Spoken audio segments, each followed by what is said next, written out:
अब उसको एनसीईआरटी कैसे यूटिलाइज करती है मैं उस पर आता हूं। जो मैं एग्जांपल ले रहा हूं ये एनसीईआरटी की 12th क्लास का पेज नंबर 39 है।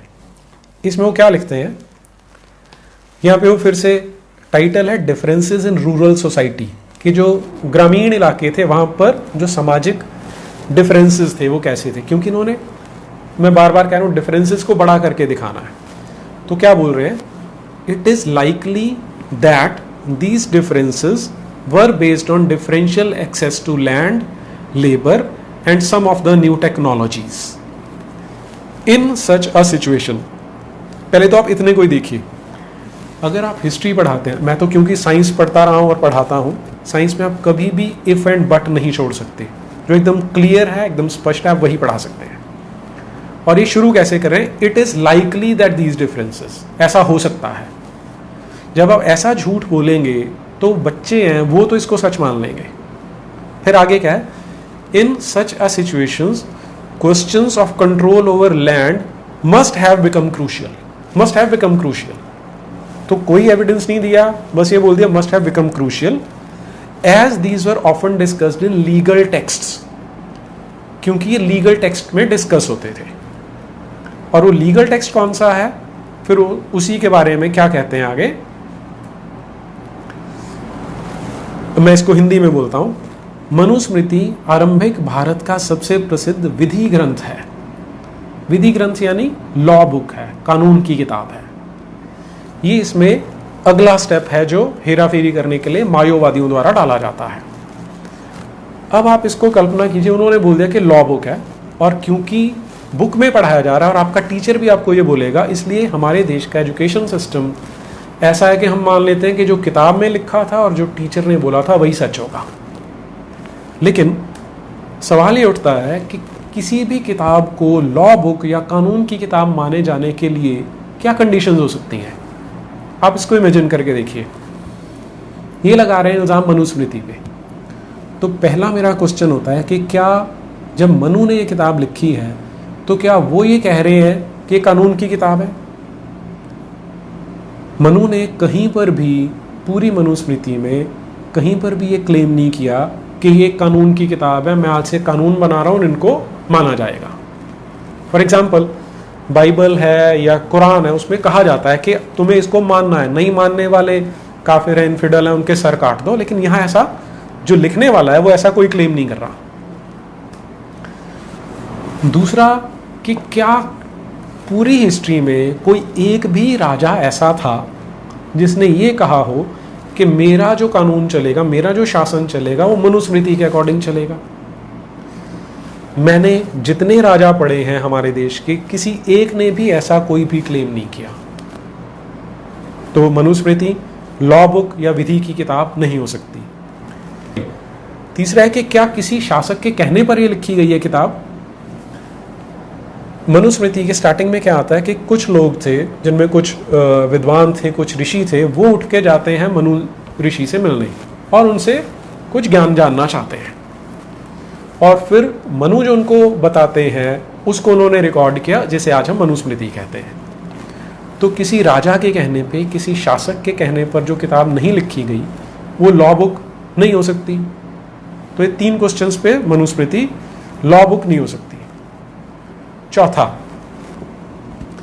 कि जो उसके अंदर लिखा गया है वो प्रिस्क्रिप्शन की फॉर्म में है कि भाई आप ये करोगे तो ठीक है, नहीं करोगे तो तुम्हारी इच्छा है, या उसमें बाइंडिंग है कि करना पड़ेगा नहीं तो सजा मिलेगी।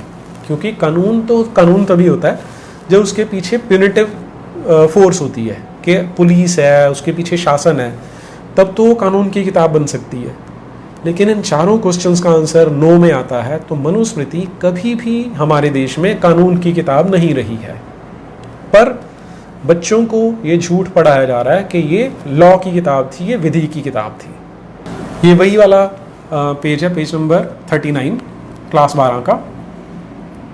इसमें क्या लिखा, क्योंकि सीमाओं की अनभिज्ञता के कारण विश्व में बार बार विवाद पैदा होते हैं, इसलिए उसे सीमाओं की पहचान के लिए गुप्त निशान जमीन में गाड़ कर रखने चाहिए। ये मनुस्मृति में से कोट किया जा रहा है कि क्योंकि बॉर्डर के लिए, सीमा के लिए लड़ाइयाँ होती हैं, तो मनुस्मृति में क्या कहा गया, सीमाओं की पहचान के लिए गुप्त निशान जमीन में गाड़ कर रखने चाहिए, जैसे कि पत्थर, हड्डियां, गाय के बाल, भूसी, राख, खपटे, गाय के सूखे गोबर, ईंट, कोयला, कंकड़ और रेत। उसे सीमाओं पर इसी प्रकार के और तत्व भूमि में छुपाकर गाड़ने चाहिए जो समय के साथ नष्ट ना हो। तो ये बच्चों को बताया कि मनुस्मृति ऐसा बोलती है कि सीमा का विवाद ना हो, इसलिए ऐसा किया जा रहा है। और लास्ट में बड़ी चालाकी से जो क्वेश्चन ऐड किया वो देखिए, क्या ये सीमा चिन्ह विवाद के हल के लिए पर्याप्त रहे होंगे? तो अगर तो मनुस्मृति में इतना लिखा है, फिर तो मनुस्मृति बहुत ही घटिया किताब है कि अगर आप जमीन के अंदर गाड़ के लगा रहे हो, इसका मतलब तो लड़ाई को कभी खत्म कर ही नहीं सकते। ये तो विवाद पैदा करने वाली किताब हो सकती है। इसीलिए उन्होंने क्वेश्चन भी पूछा। उन्हें पता है कि 12वीं क्लास का बच्चा है, 16, 17, 18 साल का, तो देखेगा यार ये क्या नॉनसेंस है, ये तो हमारे देश की किताबें तो इतनी बेकार होती थी। अब इसकी असलियत क्या है कि एनसीईआरटी क्योंकि ये इमेज क्रिएट करना चाहती है, पहला ये कि सारी किताबों में से बस ये एक ही किताब है, और फिर वो एक ही किताब भी इतनी घटिया है कि इतनी नॉनसेंसिकल बातें करती है। असलियत क्या है, मनुस्मृति में यहाँ पर जब सीमा के विवाद की बात आ रही है तो 20 श्लोक हैं, 245 से लेकर 265 तक 21 श्लोक हैं जो इसके बारे में बताते हैं, लेकिन इन्होंने यहाँ पर केवल एक श्लोक कोट किया है।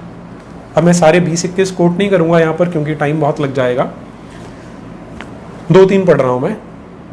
2 गांव या समूहों का सीमा संबंधी झगड़ा या मुकदमा खड़ा हो जाने पर ज्येष्ठ के महीने में सीमा चिन्हों के स्पष्ट दिखने के बाद सीमा का निर्णय करें। तो पहली चीज जो बता रहे हैं, ज्येष्ठ का महीना, ये जो मई में आता है, गर्मियों का महीना है, कि सारा कुछ बिल्कुल क्लियर दिखाई दे रहा होता है कि तब ये फैसला किया जाना चाहिए। एक तो वो ये बताते हैं। दूसरा, और सीमा को निश्चित करने के लिए राजा सीमा को बतलाने के चिन्ह रूप वृक्षों को लगवाए।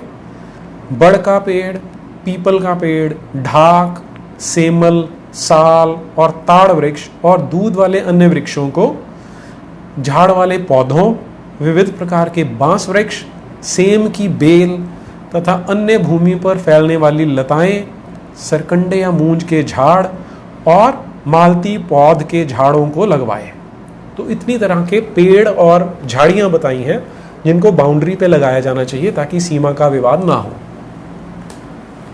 फिर अगले श्लोक में तालाब, कुएं, बावड़ियां, नाले, देवस्थान, यज्ञशालाएं सीमा के मिलने के स्थानों पर बनवाने चाहिए। तो इन्हीं 2 श्लोकों से आपको क्लियर हो जाएगा कि वो कितनी सारी चीजें बता रहे हैं कि आपको ये लगानी चाहिए। और इनके अलावा उन्होंने बताया था कि जमीन में छिपा कर ये चीजें रखनी चाहिए, लेकिन क्योंकि उन्होंने मजाक बनाना था, इसके साथ देखिए क्या जुड़ता है। मैं क्योंकि स्टूडेंट्स के साथ डील करता हूँ, तो मैंने देखा कि अगर आप कभी किसी अमेरिकन स्टूडेंट से मिलते हैं, जापानीज से मिलते हैं, फ्रेंच से मिलते हैं, तो उन लोगों की बॉडी लैंग्वेज देखिए, उनको अपने देश पे, अपनी परंपरा पे गर्व होता है। और कभी आप अपने देश के बच्चों को देखेंगे तो अपने देश को लेके उनमें आपको वो गर्व बहुत रेयरली दिखाई देगा, क्योंकि उनका सेल्फ कॉन्फिडेंस इन किताबों ने छीना हुआ है जो उनको हीन भावना, इंफीरियरिटी कम्प्लेक्स से भरती है। तो उसका एक बिल्कुल लाइव एग्जाम्पल है कि किस तरह से मनुस्मृति को बदनाम करने के लिए इतने सारे श्लोकों में से सिर्फ एक पेश कर दिया गया कि क्या ये सीमा विवाद सुलझा सकता है।